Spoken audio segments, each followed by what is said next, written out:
PWD के medical budget में घोटाला ऐसा है कि बीमार कर्मचारियों का हक लूटने लगे हैं। सिस्टम बेनकाब हो चुका है और कार्रवाई इन पर कब होगी शायद किसी को नहीं पता। लाइव न्यूज एक्स की विशेष जांच और सूत्रों के हवाले से खबर ये भी है कि पीडब्ल्यूडी वैसे तो ये जनता से जुड़ा विभाग है, जहां सड़कें ब्रिज बनाता है, लेकिन बेहतर काम की वजह से चर्चा में नहीं है, बल्कि काले कारनामे की वजह से चर्चा में है। चलिए आज फिर से इस विभाग की करतूत बताते हैं। लगातार हम आपको दिखाते आए हैं कि पीडब्ल्यूडी में क्या चल रहा है। प्रदेश के पीडब्ल्यूडी मुख्यालय में एक बड़ा घोटाला उजागर हुआ है। विभाग के भीतर चिकित्सा बजट को लेकर ऐसा खेल चल रहा है जिसने बीमार कर्मचारियों और उनके परिवारों को दर दर भटकने को मजबूर कर दिया। इतना ही नहीं, बजट के नाम पर घूसखोरी का ऐसा खेल, ऐसा साम्राज्य फैल चुका है विभाग में कि अगर विभागीय सूत्रों के मुताबिक सरकार हर साल तकरीबन 10 से 12 करोड़ रुपए मेडिकल रिम्बर्समेंट के लिए देती है। ये राशि उन कर्मचारियों और उनके परिजनों के इलाज के लिए है जिन्होंने वर्षों तक विभाग की सेवा की है। लेकिन आपको पता है, इस बजट पर दीमक की तरीके भ्रष्टाचारियों का शिकंजा पूरी तरीके से कस चुका है। मुख्यालय के बजट का और खा में नेताओं के खासम खास लोग बैठे हैं। सूत्र ये भी बताते हैं कि इस सेक्शन में बिना पैसे दिए, बिना लिफाफे के कोई काम नहीं होता।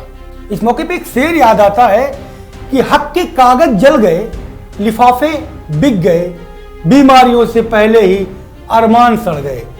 ये हालात उन कर्मचारियों के बन गए हैं जो वहां पर कार्यरत हैं। फर्जी मेडिकल का रैकेट पूरी तरीके से फैला है। असली मरीजों को ठेंगा दिखाया जा रहा है। लाइव न्यूज एक्स के सूत्रों व जांच में सामने आया है कि विभाग में एक पूरा फर्जी मेडिकल रिम्बर्समेंट रैकेट सक्रिय है। डॉक्टरों से फर्जी मेडिकल सर्टिफिकेट बनवाए जाते हैं। विभागीय कार्रवाई पूरी करा करके फाइल बजट सेक्शन में पहुंचा दी जाती है। अब शुरू होता है बड़ा खेल। कुल धनराशि का 10% कमीशन पहले से हर फाइल का तय कर लिया जाता है। इस खेल में शामिल कर्मचारियों के नाम हमेशा लिस्ट में शामिल रहते हैं, जबकि जिनका इलाज असली होता है वो मुख्यालय के चक्कर लगाते लगाते थक जाते हैं। उन्हें मिलता है सिर्फ आश्वासन का झुंझुना। अब बजट खा की कहानी बताते हैं, जिसमें विभाग की एक चर्चित और विभाग की ही एक भ्रष्ट मुख्य अभियंता का संरक्षण प्राप्त महिला कर्मचारी वर्षों से कुंडली मार के बैठी है। कहावत ये सही है कि जब सैया बहे कुतवाल तो डर काहे का। किसी भी फाइल में 5% कमीशन का लिफाफा लिए बिना फाइल आगे ही नहीं बढ़नी।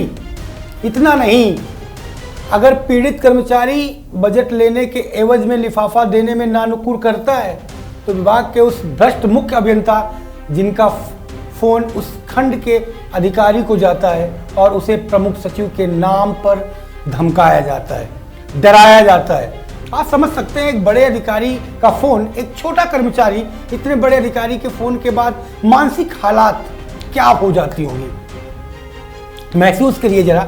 कुल मिलाकर के बिना कट्टा दिखाए खुलेआम लूट।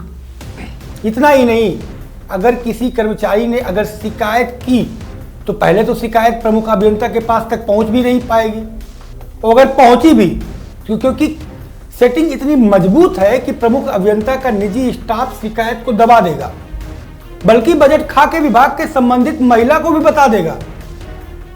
लूट मार इतनी है कि बिना लिफाफा नीति के कोई फाइल पास ही नहीं होनी है और विभाग के कर्मचारी शिकायत लेकर घूमते रहते हैं।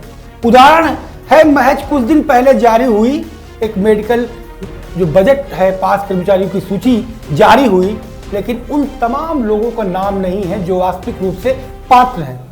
जिन लोगों ने लिफाफा नहीं दिया या शिकायत की, उनका नाम नहीं है।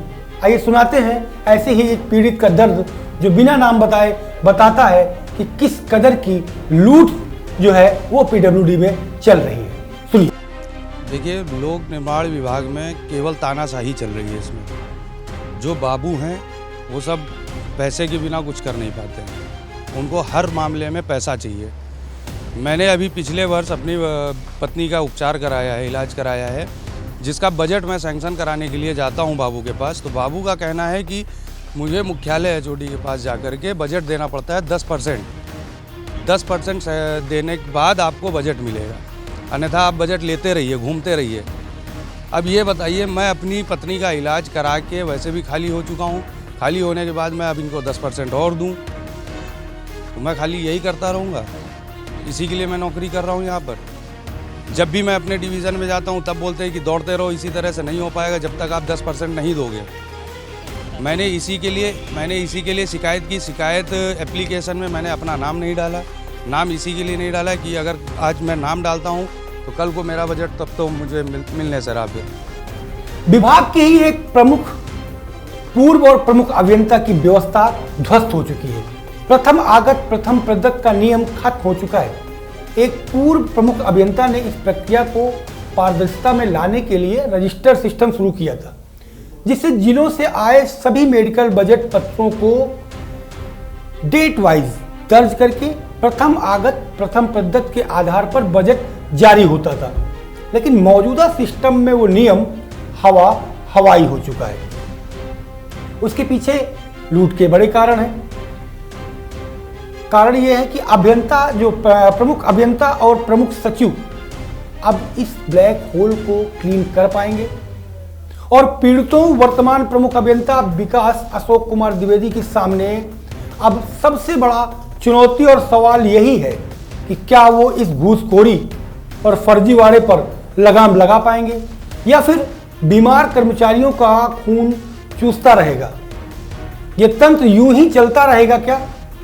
जिन्हें इलाज देना था उन्होंने लूट ली जान।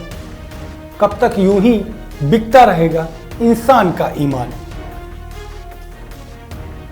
इस खबर पर अपने लाइक और कमेंट के जरिए हमें जरूर बताइएगा कि आखिरकार इस भ्रष्टाचार के तंत्र को रुकना चाहिए या नहीं।